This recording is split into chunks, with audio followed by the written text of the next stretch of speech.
Nah terus ini kita settingan apa enggak sih? Banyak Nggak ada. settingan. Demi Allah, demi Rasulullah, nggak ada settingan sama sekali. Ini benar-benar.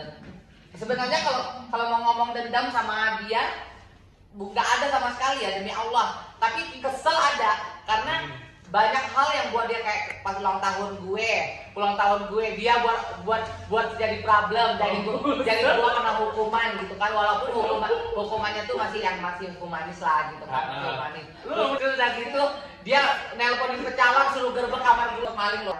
Udah kan laporin aja, laporin polisi, udah ada bukti, udah ada. Nggak mau bilang kayak gitu, biar aja lah. Gue kalau misalkan kayak begitu terus nggak bakal ada habisnya gitu. Tapi akhirnya ada momen kita bisa ketemu, kita bisa ngobrol, kita bisa aku DM juga, dia responnya baik. Alhamdulillah sampai sekarang akhirnya malah mudah-mudahan sampai ke depan kita ada project bareng, bisa jalan bareng gitu. Jadi untuk meluruskan juga kemarin itu sebenarnya ya gue juga tidak merasa bersalah sama si Gaby ini, terus tahu sendiri lah orang ini barbarnya segila mungkin kan. Akhirnya gue kesel sampai ke ubun-ubun, ya udah gimana caranya? Ya, dia tuh kena komporan sama gue. Pertama, kedua dia kena komporan. Kita nggak mau bahas, nggak mau nyalahin. Oh iya si A ngomporin gue, si B ngomporin gue. Udahlah, nggak ada. Intinya kita sama-sama salah gitu. Sama-sama salah, tinggal balik lagi ke pendewasaan diri, saling memaafin aja kayak gitu. Kalau karena kan kayak gue bilang, kalau misalkan mau dibahas nggak bakal ada habisnya, nggak bakal ada habisnya. Jadi ya seperti yang kalian tahu ini bukan settingan, kita udah maaf-maafan.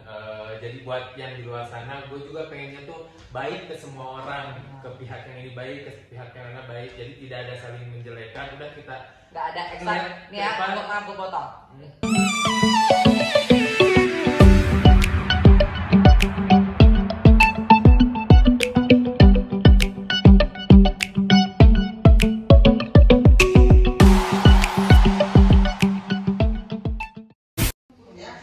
Halo Sobat Hexa, oh my god, welcome back to my YouTube channel Han Hexa Official. Nah buat episode kali ini gue bakalan kolaborasi sama Gombel mantan musuh gue, Wewe Gombel. Kita ini mau ngobrol apa mau kelahi ya? Nggak, kita tepung-tepung aja. Oh kabar guys. Alhamdulillah sehat, gimana tak? Sehat. Gue kayak itu sekarang lagi pengen ketawa mulu.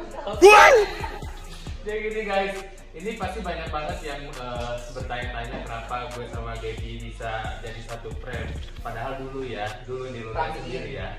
Dulu gimana story dia, gimana mau gue ngajak kolaborasi dia. Aduh banyak banget rintangan nih, gimana nih Gaby. Jadi gini ya, makanya tadi kita udah bahas sebenarnya kita berantem tuh berantem gila gitu, berantem yang kadang-kadang yang kalau ingat-ingat tuh kayak lucu, kayak nggak apa ya, kayak bukan hal yang besar tapi akhirnya jadi suatu hal yang kayak kita sindir-sindiran, perang dingin gitu kan. Cuma akhirnya memang ada momen akhirnya kita baikan, akhirnya kita bisa satu frame, dan alhamdulillah juga pas waktu aku nge-DM Eksa duluan gitu kan, minta maaf kayak gitu, dia langsung kayak ayo legowo gitu, dan akhirnya kita bisa kerja bareng gitu. Insya Allah mudah-mudahan kedepannya kalau misalnya emang ada project bareng, kita bisa jalan project bareng gitu. Sebenarnya sih kalau kita mau mikirin apa kata orang gitu kan, nggak bakal ada habisnya. Gak bakal ada habisnya, balik lagi ke diri kita masing-masing aja. Benar-benar. Jadi waktu si Gaby mulai memulai pembicaraan dengan gue, oh ini ada niat orang nih, niat orang udah baik, kenapa kita nggak welcome juga sama niat baik orang dengan si Gaby. Nah terus ini kita settingan apa enggak sih? Banyak nggak ada. Demi Allah, demi Rasulullah, nggak ada settingan sama sekali. Ini benar-benar.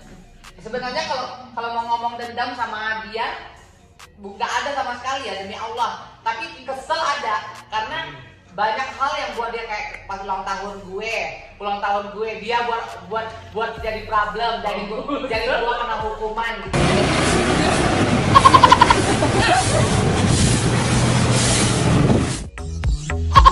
Walaupun hukumannya tuh masih hukumanis lah gitu kan, hukumanis. Lu gak pernah gue sih.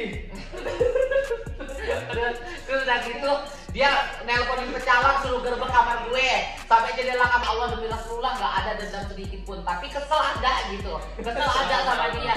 Kadang-kadang sampai kemarin sampai anak-anak bilang kan, udah Kak laporin aja, laporin polisi, udah ada bukti, udah ada nggak mau bilang kayak gitu, biar aja lah. Gue kalau misalkan kayak begitu terus nggak bakal ada habisnya gitu. Tapi akhirnya ada momen kita bisa ketemu, kita bisa ngobrol, kita bisa aku DM juga, dia responnya baik. Alhamdulillah sampai sekarang akhirnya malah mudah-mudahan sampai ke depan kita ada project bareng, bisa jalan bareng gitu. Jadi untuk meluruskan juga kemarin itu sebenarnya ya gue juga tidak merasa bersalah sama si Gaby ini, terus tahu sendiri lah orang ini barbarnya segila mungkin kan. Akhirnya gue kesel sampai ke ubun-ubun, ya udah gimana caranya Ya itu kena komporan, tau nggak? setiap ada masalah lu lagi ribut apa pasti gue datang. Iya, karena pertama ya, gue tahu dia mau basuh sama gue. Pertama, kedua dia kena komporan, kita nggak perlu bahas ya udahlah, udah berlalu gitu kan, kita nggak mau bahas, nggak mau nyalain. Oh iya si A ngomporin gue, si B ngomporin gue, udahlah, nggak ada, intinya kita sama-sama salah gitu, sama-sama salah, tinggal balik lagi ke pendewasaan diri, saling memaafin aja kayak gitu. Kalau karena kan kayak gue bilang, kalau misalkan mau dibahas nggak bakal ada habisnya, nggak bakal ada habisnya. Jadi ya seperti yang kalian tahu ini bukan settingan, kita udah maaf-maafan. Jadi buat yang di luar sana, gue juga pengennya tuh baik ke semua orang, ke pihak yang ini baik, ke pihak yang mana baik. Jadi tidak ada saling menjelekan, udah kita nggak ada eksak nih ya, maaf gue potong. Kayak misalkan orang-orang berpikir dia jelek-jelekin temannya yang kemarin. Gak ada, demi Allah demi Rasulullah, dia gak ada jelek-jelekin. Kita ketemu, kita bahas kerjaan, kita bahas project gimana kedepannya, mau jalan seperti apa. Gak ada sama sekali dia gak ada ngejelek-jelekin teman-temannya, gue juga gak ada ngejelek-jelekin siapapun gitu. Kita bener-bener ya udah berjalannya dengan yang apa. Kan ada beberapa mungkin kan ini kan bikin kontennya kan kegiatan positif, ada beberapa yang nggak setuju. Ya gue sih nggak mau terlalu mikirin lah sekarang, yang penting kita baik ke semuanya, udah seperti itu. Oke, jadi kegiatan positif ya di Bali ini gitu. Di Bali karena kan emang udah mutusin, udah benar-benar stay di Bali, tinggal di Bali, jadi nggak tinggal di Jakarta lagi. Jadi gimana caranya itu supaya di Bali itu tinggal nggak cuma sebatas tinggal aja gitu, tapi ada pemasukan, ada kegiatan gitu kan. Makanya kan buka usaha di Bali gitu, buka usaha di Bali biar bisa juga buka lapangan pekerjaan untuk orang lain. Apalagi kayak di tengah pandemi kayak gini kan sebenarnya kan resiko besar untuk kita buka usaha baru gitu. Cuma ya udahlah, gue walau alam aja lah gitu, yang penting bisnis ikhlas aja, mudah-mudahan ada aja jalannya, dilancarkan gitu. Kalau niat baik sih biasanya juga dapatnya juga baik. Nah terus untuk nih kan lu tuh kan terkenal banget nih barbarnya nih, ya kan? Terus musuh-musuh lo yang di luar sana itu gimana sih, kayak kemarin gitu kan, berantem sama si A, berantem sama si B? Sebenarnya gini loh Sa, gue tuh nggak pernah nyari masalah pertama kali sama orang. Gue nggak pernah sama sekali mau musik sama orang. Gue kan mungkin orang-orang yang kenal sama gue pasti tahu gue orangnya tuh bodo amat, cuek banget gitu. Lu tahu gue bercanda ya udah, emang menurut gue kayak begitu gitu kan, bangsat sampah menurut gue gitu kan. Tapi kan bercanda gitu loh, ceplos-ceplos. Tapi kalau misalkan pas di saat mungkin ada orang yang nggak suka kan, kita nggak pernah bisa nyuruh orang itu harus suka sama kita. Pasti ada aja namanya orang nggak suka sama kita. Makanya pas di saat punya trouble pun kayak misalnya kayak sama LL, itu kan orang yang nggak pernah tahu pikirnya gue yang mulai duluan, padahal enggak gitu loh. Kita punya problem dari awal itu masalah royalti, terus sampai dia akhirnya ngebongkar data-data diri gue di saat itu kan gue belum come out kan, gue belum come out siapa gue gitu kan. Jadinya gue masih kayak masih gue simpen. Pas di saat gue udah come out baru gue keluarin juga, gue hajar dia gitu. Sebenarnya sih demi Allah demi Rasulullah sedikit pun gue nggak ada dendam. Demi Allah nih nggak ada rezeki seumur hidup nih, nggak ada sampai sekarang pun dendam sama sekali nggak ada. Malah gue ada niatan etikat baik tuh buat besok dia di sana. Cuma kan memang katanya ada list orang yang nggak dibolehin besok dia di sana gitu kan. Cuma gue pikir ya udahlah, kita terima keputusan dia. Nanti kalau misalnya emang dia udah bebas, kalau misalnya siapa tahu dia bisa nonton vlogmu ini, dia bisa tahu gitu. Karena emang demi awal Tasya apa pada tahu, emang dari awal pun ya yuk Tasya besok dia yuk, memang nggak ada gitu. Dari sebelum dia ketangkap pun emang ya Tasya yuk ajak si LL dong ketemu sini kita, biar ketemu biar ya udah kita mungkin kan dari problem pertama sama LL itu nggak punya momen kayak sama lu gini, nggak ada momen heart to heart, face to face gitu loh. Jadi pas kita abis ketemu, udah lama nggak ketemu, tiba-tiba dia minta lagu, terus sampai ada problem nggak pernah ketemu sama sekali sampai sekarang. Oh jadi sindir-sindiran di sosial Iya, media. kita kan dan gue kan nggak tahu entah dia ada yang ngomporin gue dan gue juga kan mungkin ada juga yang ngomporin gue, ditambah dua-duanya labil gitu kan, emosi nggak terkontrol gitu, akhirnya udahlah jadi bumerang masing-masing, akhirnya meledak-ledak gitu loh. Tapi benar-benar nggak ada momen yang benar-benar kita bisa untuk kayak face to face, heart to heart untuk ngobrol.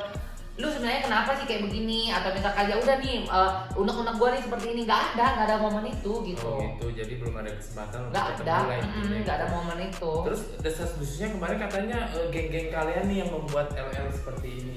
Iya apa enggak coba?